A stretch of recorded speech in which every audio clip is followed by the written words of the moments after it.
মুক্তিযোদ্ধা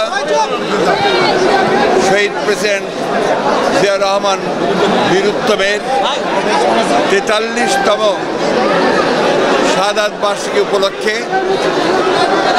আমরা বাংলাদেশ জাতীয়তাবাদী দলের পক্ষ থেকে জাতীয় স্থায়ী কমিটির সদস্যবৃন্দ, আমাদের ঢাকা মহানগর উত্তর দক্ষিণ সংগঠনসমূহ সহ সহযোগী সংগঠনের নেতৃবৃন্দ আমরা আজকে এসেছিলাম এই মহান ক্ষণজন্মা নেতার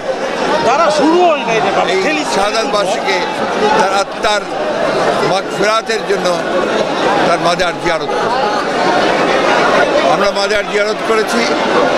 এরপরে আমরা মিলাদ মাহফিলের মধ্য দিয়ে আবারও আমরা আত্মার মাগফিরাত কামনা করি।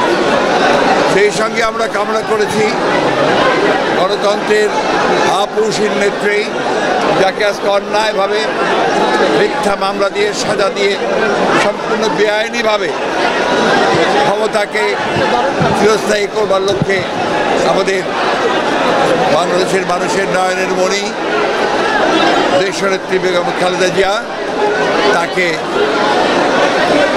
তার সুস্থতার জন্য এবং তার মুক্তির জন্য আমরা এখানে দোয়া করি।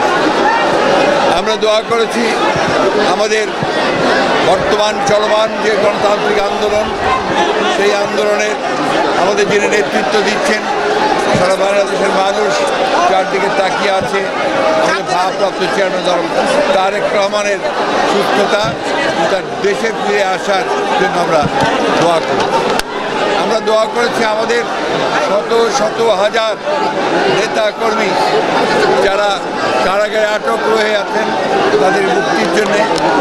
আমরা দোয়া করেছি আমাদের যে সমস্ত নেতা কর্মী এই গণতান্ত্রিক আন্দোলনে শাহাদাত বরণ করেছেন তাদের আত্মার মাগফিরাত কামনা করছি।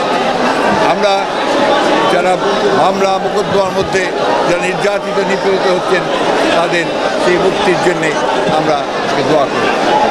আজকে বাংলাদেশে গণতন্ত্র সম্পূর্ণভাবে নির্বাসিত, একদলীয় শাসন ব্যবস্থা প্রতিষ্ঠার জন্যে আজকেই শাসক গোষ্ঠী আওয়ামী লীগ তারা বিভিন্ন রকম কলা কৌশল করে জনগণের ভোটের অধিকার হরণ করে নিয়ে তারা আজকে ক্ষমতাকে দখল করে আছে এবং একদলীয় শাসন ব্যবস্থা প্রবর্তন করতে যাচ্ছে ভিন্ন পদ্ধতি। তাই আজকে আমরা এখানে শাহাদাত বার্ষিকীতে শপথ নিয়েছি যে আমরা যুবক, তরুণ মানুষ, আবার বৃদ্ধ বনিতা আজকে আমাদের অধিকার রক্ষার জন্যে, বাংলাদেশের স্বাধীনতা সার্বভৌমত্ব রক্ষার জন্য আমরা যে আন্দোলন চলছে সে আন্দোলনকে আরও বেগবান করব এবং আন্দোলনের মধ্য দিয়েই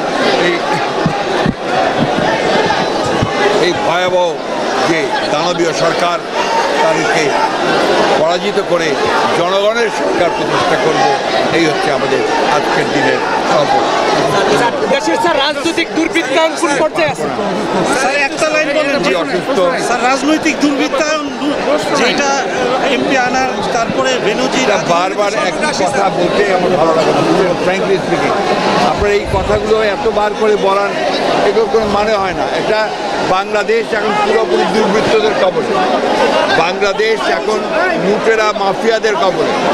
বাংলাদেশ একদিকে যেমন রাজনৈতিক অধিকার হরণ করছে, কিন্তু অন্যদিকে তারা অর্থনীতিকে ধ্বংস করছে এবং তাদের মূল লক্ষ্য হচ্ছে এটাকে পরনির্ভরশীল একটা ব্যর্থ রাষ্ট্রে পরিণত করা। আমরা এর বিরুদ্ধে লড়াই করছি, ইনশাআল্লাহ আমরা জয়ী হব।